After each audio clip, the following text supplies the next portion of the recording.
Hi everyone, welcome to Lisa's Stamp Studio. My name is Lisa Curcio. While we're anxiously awaiting for the debut of the Occasions catalog and of course the largest sale of the year with Stampin' Up! Called Celebration, I wanted to pop in and revisit a couple stamp sets that are in the annual catalog that I think get overlooked quite a bit. We're going to be using background stamps and I'm going to be giving you some tips along the way, as well as some gorgeous crinkled seam binding with a beautiful double bow. I'm going to also be giving you some tips about these framelits to be using on your cards in various different ways. Remember, you'll be able to find all the cutting dimensions for today's project along with pictures over on my blog. If you're here visiting from YouTube, you'll be able to find the link going right to that blog post right in the description of this video below. I also have posted there an alternative card project for you that I will share in today's video. Let's head over to the stamp table and let's get started on today's project. Here's a close-up of that card we're going to be creating together today. Background stamps are sheet music and definitely Dahlia. And of course, we're using some framelits that I talked about in the introduction. We're going to start with a piece of basic black cardstock. This measures 5.5 by 8.5. I'm not going to be shouting out all the cutting dimensions to you because I know sometimes that can be a bit distracting and you're trying to write them down. So I have them all listed on my blog post. If you're here from YouTube, that link is right down in the description bar below. So we've got our base of our cardstock, and I've also cut a layer of Berry Burst, which is the ink coordination we're going to be using. I'm going to set those aside. I'm going to be stamping the sheet music background on a piece of Whisper White cardstock. And I've pulled that stamp out. I'm a big fan of the background stamps in wood. I just find that they're easier for me to handle. So that's just a matter of preference. Obviously, clear works well. Most of you tell me that you like to ink them up and use them like this, but I don't recommend that. They're really large and I find them hard to manipulate. So I'm going to give you a tip. I'm going to push that off to the side. I'm going to use Memento ink for this one. The Memento is just my black of choice. So I'm going to remove that lid. I'm just going to tap this all over. And obviously we're not going to need the whole thing because the piece of paper that I'm actually going to stamp it on is rather small. So I'm going to place that here. I'm going to put that back on the cap. And then I'm actually going to place the cardstock on the stamp. So I'm going to lay that on here. And then my grid paper, or in your case might be scratch paper, but I swear by this stuff. I'm actually going to fold this over the top so that it's going to cover the stamp, and I'm actually going to rub. This is going to transfer the design from the bottom up versus trying to handle that large stamp and turning it on top of the actual cardstock. Now getting it off, you've got a couple options. I prefer my paper piercing tool. Obviously you can pick it up and just dump it off. And then I'm going to lift. But you can see here we've got that perfect background every time and you don't have to worry about dropping it and handling this large stamp. Another tip for you, I have my Stampin' Scrub right off camera and that cleans the stamps. One side has been sprayed with a mixture of Stampin' Mist and water. I find diluted works just as well and it saves you some money so you can buy the other things you like. And the other side is dry. It's kind of like doing the dishes for your stamps. But I find if you're doing a lot of stamping, especially with these large images, that can get dirty really, really fast. So my other tip for you is to take this on your scratch paper and stamp off as much of that excess ink as you can before you go to the Stampin' Scrub, which will help reduce that buildup so that you're able to stamp longer without rinsing it off. I have a separate piece of Whisper White cardstock here, and this time I'm using Berry Burst ink. And I'm going to be using the Definitely Dahlia. You're going to probably look at this and think, why is that at the bottom? Well, with wood mount stamps, it already comes die cut. All you have to do is peel off the paper backing and stick it on the block. I prefer to mount mine at the bottom, and here's why. If I'm sitting, which I'm not right now, I'm standing, I can actually see the edge of the impression and I can judge where I want it a lot better.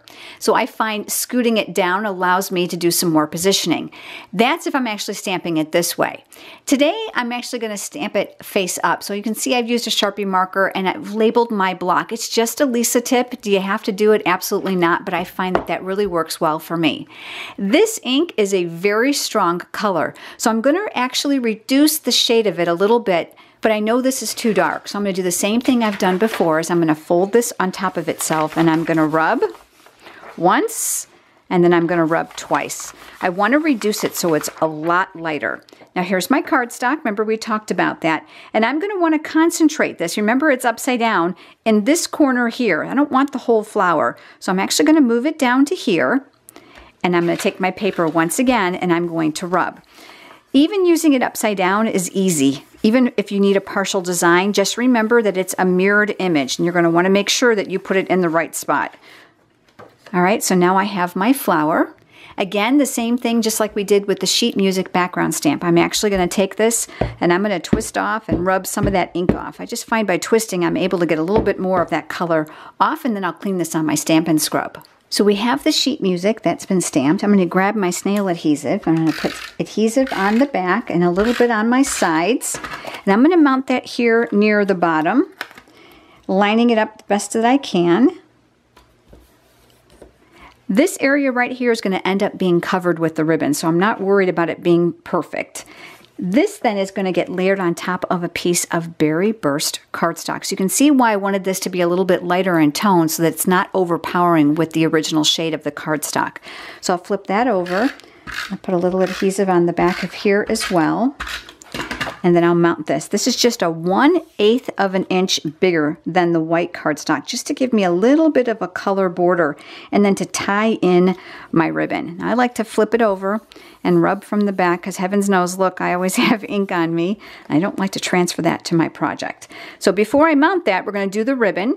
This is the Berry Burst Crinkled Seam Binding, and I'm in love with this. First of all, it's very thin, patterned on both sides, so you don't have to worry about it being upside down.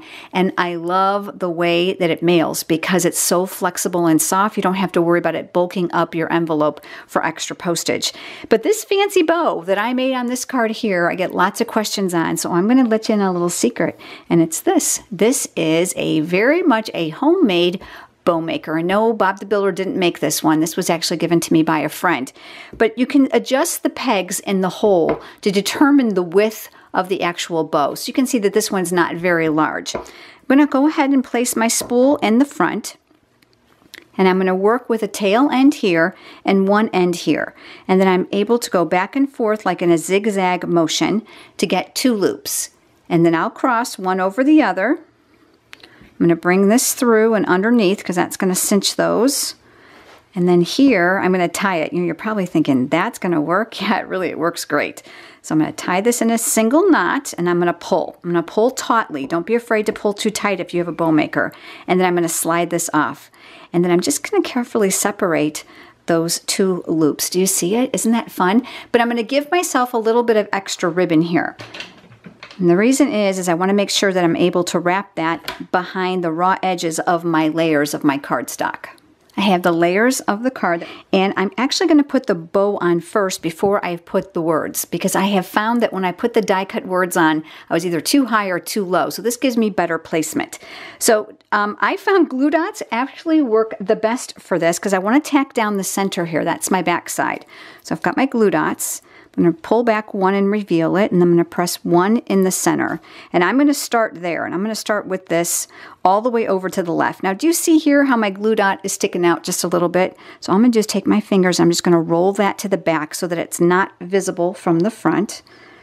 And I'm going to place that over to here. I'm going to stretch out my seam binding.